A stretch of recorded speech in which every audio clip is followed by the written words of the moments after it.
Hey folks, how you doing? Papa Joe here. I'm on my way home. Stopped. I'm on my 10-hour break. I want to take a minute to wish y'all Merry Christmas in case I don't get to over the next couple of days.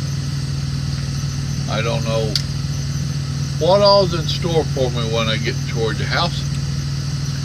But trying to figure out where to put this other light. Trying to light it up a little bit better for you.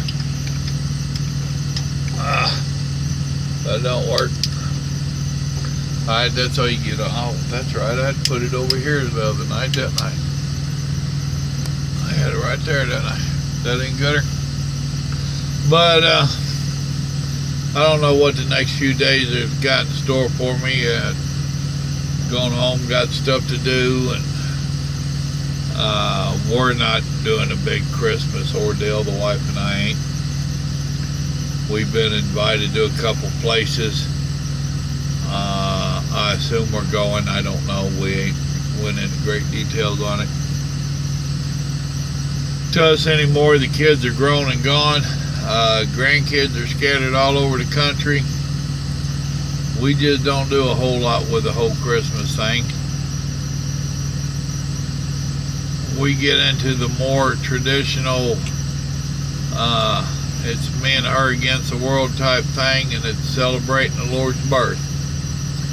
We're not into all the going out and buying a bunch of presents and putting money into the big stores.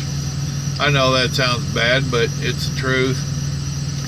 I never was one to commercialize Christmas any more than absolutely necessary. I think the way that man has distorted it's a little messed up, but I try to be more positive for y'all. I'll try not to be the old humbugger, the old Scrooge. You know, happy humbug day and all that stuff. But,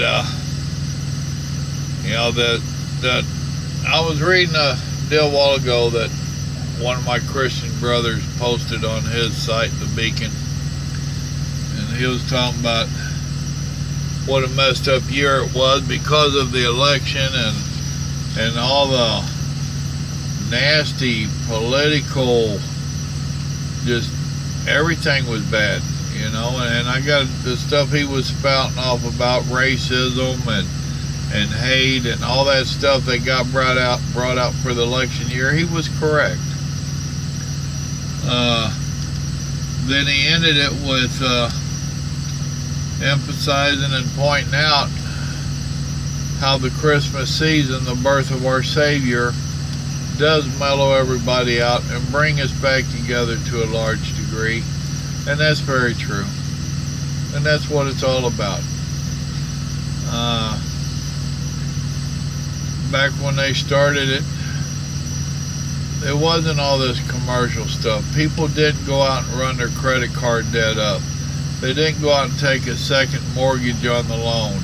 The kids didn't expect the latest and greatest and newest edition of everything. You know, it was about the birth of our Savior. And that's what it needs to be about now. That's what we need to be teaching our children and our grandchildren. Not about the new Nintendo or whatever they call it nowadays.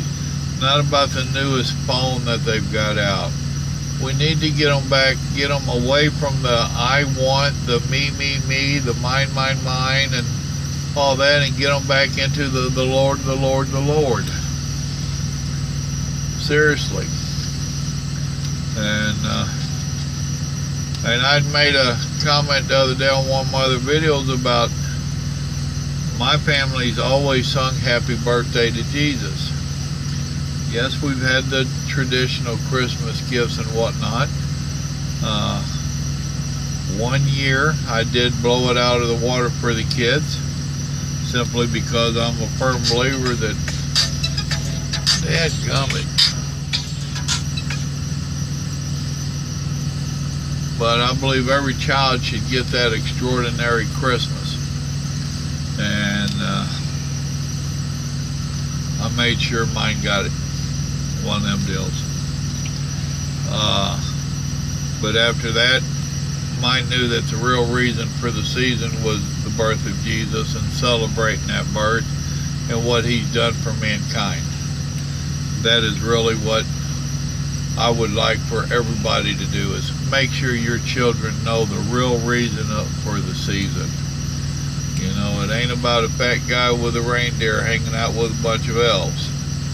That story's cool. You can play off of it, but make sure they know the real reason for the season.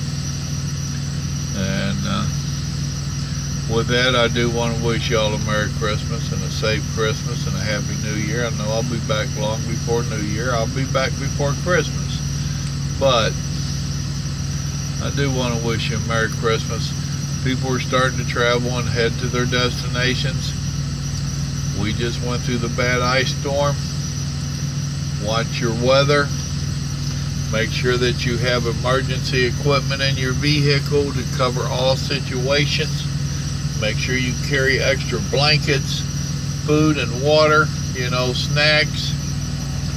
It's not uncommon for vehicles to be stranded for a day or two in a bad snow or ice storm. It happened in Atlanta. You know, I mean, it does happen. So make sure that you've got a few snacks and some food with you. Make sure you've got some extra blankets with you. Pick you up some of the little hand warmers from Walmart or sporting stores, wherever. Don't run your gas tank down to empty. Wait until the last minute to fuel. Don't do it. When your gas gauge starts hitting a half tank, stop and fuel up. At least that way you've got enough fuel to idle a few hours if you need to. Stop and think about preventive. Boy, I can't talk word none tonight. You know, just use a little bit extra caution. Slow down just a little bit and think about it. Alright, that's about the size of it, folks. Sorry this one's a little bit downbeat, but it is what it is. Remember, God loves you, so do I. You be safe. Be very, very safe. Good night.